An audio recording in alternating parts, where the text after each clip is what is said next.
Hello friends, नमस्कार। मैं आपका दोस्त विशाल परमार। आज मैं आपको महाभारत का एक छोटा सा प्रसंग बताना चाहता हूँ। एक छोटा सा प्रसंग सुनाना चाहता हूँ जो मुझे बहुत ही अच्छा लगता है। ये प्रसंग कर्ण और कृष्ण के बीच में है। महाभारत में कर्ण ने श्री कृष्ण से पूछा, मेरी माँ ने मुझे जन्मते ही त्याग दिया, क्या ये मेरा अपराध था कि मेरा जन्म एक अवैध बच्चे के रूप में हुआ? द्रोणाचार्य ने मुझे शिक्षा देने से मना कर दिया क्योंकि वो मुझे क्षत्रिय नहीं मानते थे, क्या ये मेरा कसूर था? परशुराम जी ने मुझे शिक्षा दी, साथ में श्राप भी दिया कि मैं अपनी विद्या भूल जाऊंगा क्योंकि वो मुझे क्षत्रिय समझते थे। भूलवश एक गौ मेरे तीर के रास्ते में आकर मर गई और मुझे गौवध का शाप मिला। द्रौपदी के स्वयंवर में मुझे अपमानित किया गया क्योंकि मुझे किसी राजघराने का कुलीन व्यक्ति नहीं समझा गया। यहाँ तक कि मेरी माता कुंती ने भी मुझे अपना पुत्र होने का सच अपने दूसरे पुत्रों की रक्षा के लिए स्वीकारा। मुझे जो कुछ मिला दुर्योधन की दया स्वरूप मिला, तो क्या ये गलत है कि मैं दुर्योधन के प्रति अपनी वफादारी रखता हूँ?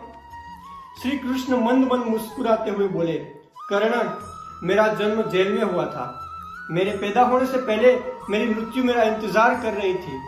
जिस रात मेरा जन्म हुआ उसी रात मुझे मेरे माता पिता से अलग होना पड़ा। तुम्हारा बचपन रथों की दमक, घोड़ों की हिनहनाहट और तीरों कमानों के समय में गुजरा। मैंने गायों को चराया और गोबर को उठाया। जब मैं चल ही नहीं पाता था तब भी मेरे ऊपर प्राणघातक हमले हुए। कोई सेना नहीं, कोई शिक्षा नहीं, कोई गुरुकुल नहीं, कोई महल नहीं। मेरे मामा ने मुझे अपने सबसे बड़ा शत्रु समझा। जब तुम सब अपनी वीरता के लिए अपने गुरु व समाज के प्रशंसा पाते थे, उस समय मेरे पास शिक्षा भी नहीं थी।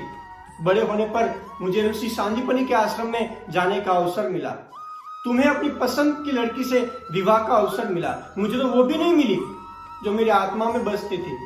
मुझे बहुत से विवाह राजनीतिक कारणों से या उन स्त्रियों से करने पड़े जिन्हें मैंने राक्षसों से छुड़ाया था। जरासंध के प्रकोप के कारण मुझे अपने परिवार को यमुना से ले जाकर सुदूर प्रांत में समुद्र के किनारे बसाना पड़ा। दुनिया ने मुझे कायर कहा।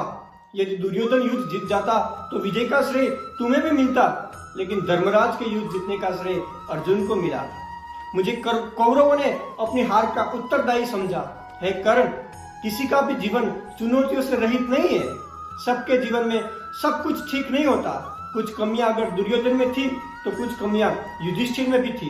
सत्य क्या है और उचित क्या है, यह हम अपनी आत्मा की आवाज से स्वयं निर्धारित करते हैं। इस बात से कोई फर्क नहीं पड़ता कितनी बार हमारे साथ अन्याय होता है।